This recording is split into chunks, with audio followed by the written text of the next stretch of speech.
All right, now we're going to move to discussion information items. At this point, Tim Walsh requested administration and staff insight about eliminating the ACT test. There's been a lot of discussion in the education field. I know the board has been updated on it a little bit throughout the last year or two about the whole Common Core, and that was a standards-based curriculum that originated about 4 or 5 years ago, and we'll defer to Kristin here in a minute, but basically, long story short, is this Common Core has come out. It's a good standards-based curriculum that's focused on closing the achievement gaps all the way from first grade or kindergarten through 12th grade, and so kids are prepared for college and have to take less remedial courses coming in at a college level. Where the discrepancy has occurred and where the problems have occurred is this PARC assessment. And it was a creation of an assessment by a group that will have a standards, the Common Core test, K through 12. What, the federal government put some money to that to get people on board with the PARC by doing that whole race to the top.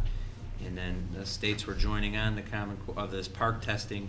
And now what's slowly started to happen is states are jumping off of the PARC testing because they're realizing that it was kind of the whole, ready, shoot, aim.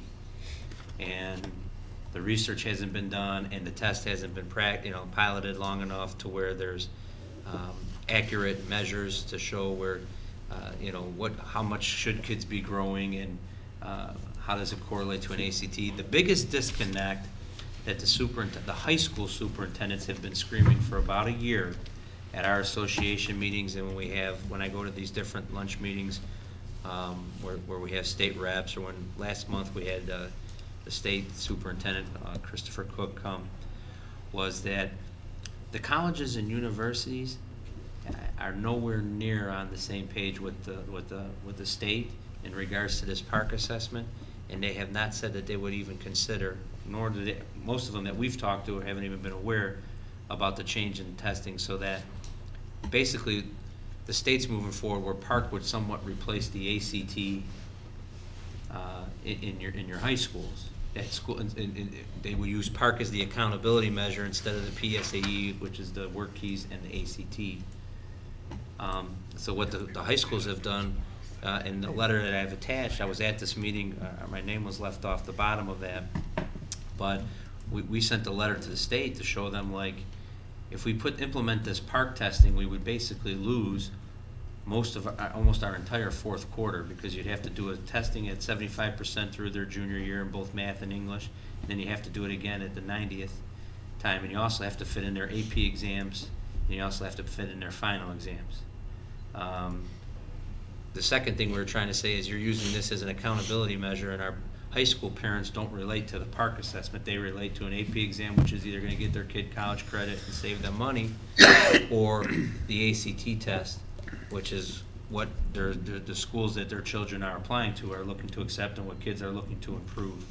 And that there would be really no way to get kids focused for these tests that they're going to use as these accountability measures, because they're not anything that a kid could right now use going forward. And so the state came up with the plan. We'll try to figure out a way so that you can still let kids take an ACT on a Saturday. So now they're trying to figure out, because the law is that every kid has to take an ACT before they graduate. But they didn't put any money in the original budget to help us pay for that. And they were only going to pay for the PARC testing. But the PARC testing had to be done online.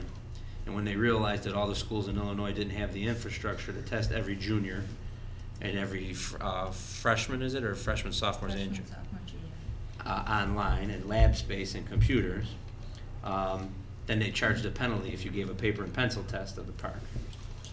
So this is just kind of showing you how we deal with the state and how backwards things are.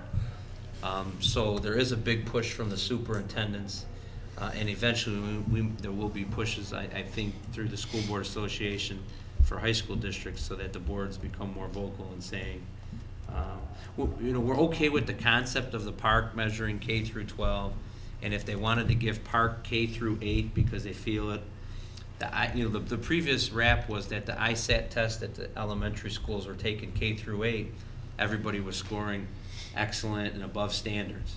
And then those same students would come to a high school and then their ACT scores would be below standard. There was not a direct correlation.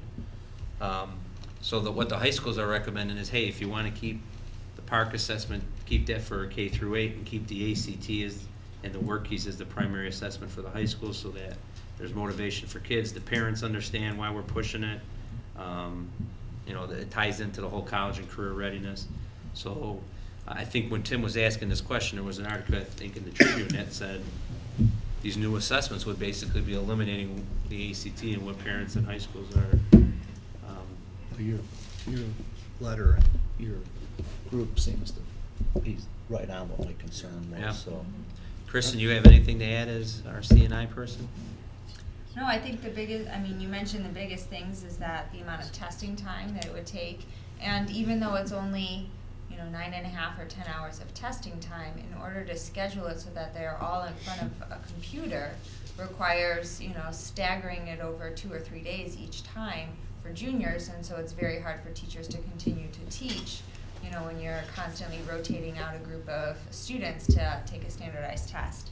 And I think the other thing is that we have years and years of ACT, Explore, and Plan data that show how our students are able to grow, and then we can use that to actually predict college success.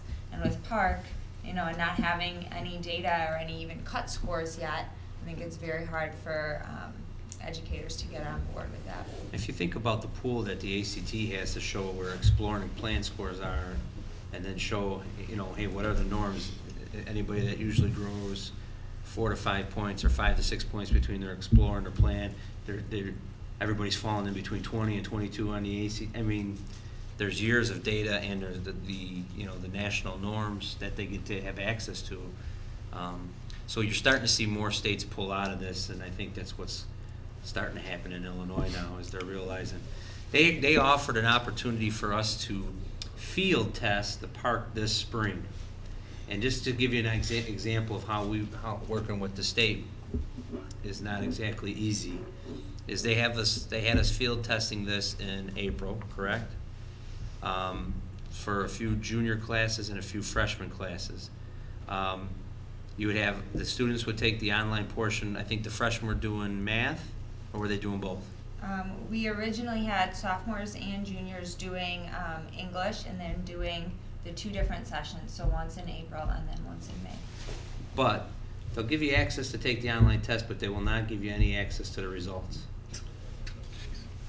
And we would have to make like a $2,000 purchase of headphones so that the kids could have the proper amount of equipment to take these tests. So we pulled out, except for one junior class, I believe, sophomore class, so that we still would have some access to see what the test was actually like. But Pam, anything from the Principals Association?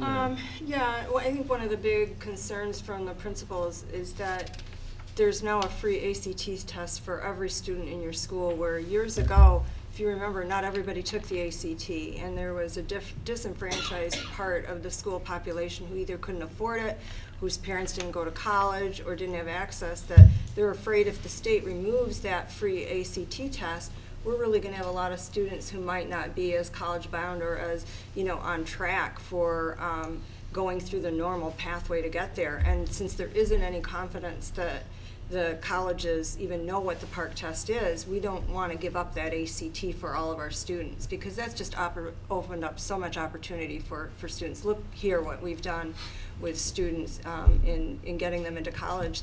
That's why we get the national recognition we do. So I think changing that formula is scaring a lot of the principals, because right now, even with the testing of the PARCC, the kids have no investment in sitting there to take this test, especially when they'll never get any results from it. So convincing them, to really take it seriously if a college isn't going to, is going to be a really hard thing to do. We already have that challenge with the second day of the PSAE. So everybody's nervous about changing what seems to be working, because we've been using that data in order to improve those scores, as Kristin said, over a series of years. And the standalone test isn't right away going to do that for us. So sharing exactly what the superintendents are concerned about. Some of this is also money-driven. A lot of the superintendents think that ACT is going to end up getting back in the game. They've now launched a new model of testing that's supposed to be aligned to the Common Core that can be taken K through 12. So a lot of people feel that they just carry so much weight because that's what, a large majority of colleges and universities accept for entrance exams, that schools will be more inclined to go through something so that they can be telling parents, from kindergarten on or from first grade on, where your kid should be college ready by the time they get to high school. And if you think about that's our end game in the K through 12 sector, is to make sure the kids are college and career ready by the time they graduate high school. You would want a tool that could hopefully predict that and chart that. So I saw on TV tonight, there are schools that are not taking the ISAT, that are protesting and not taking the ISAT. And they had on Channel 5 News tonight, showing a couple schools that did, I forgot which one it was. That's how concluded it is.